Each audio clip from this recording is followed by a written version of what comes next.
Well, as the crab fishery dispute drags on, fish plant workers say they're caught in the middle.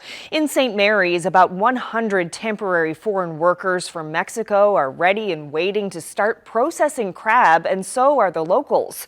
Here now's Heather Gillis reports from the community. There's exhaust coming from the St. Mary's Bay fish plant. Signs of life outside, too. But inside, no crab to process, as a weeks-long dispute between harvesters and processors continue.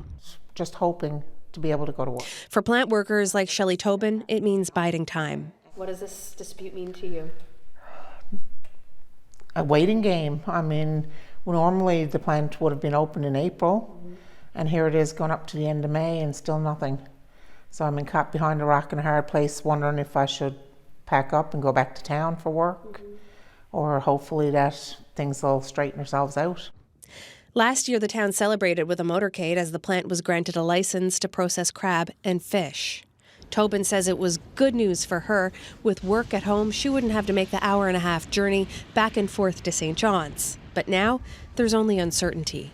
The construction season has started, not full speed or anything, but it has started. So, I mean, if things don't turn out the way we're hoping, I mean, getting a job out there is not going to be as easy.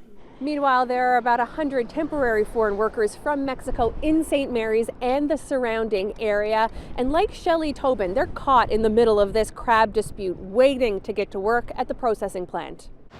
Some Mexican workers are staying just over this hill. Their employer won't let them talk on camera with CBC News about how the dispute is affecting them. But one worker told us she's happy to see the Mexican flag flying over the gas station, store, and park in St. Mary's because it makes her feel welcome and at home. St. Mary's Mayor Stephen Ryan says they're eager to get to work. And for them, it's even more devastating because they came with, just a little amount of money. Just think about your upheaval and go to another country trying to make some money. Most of them, they're interested in sending money home to their families, and they're not getting to go to work.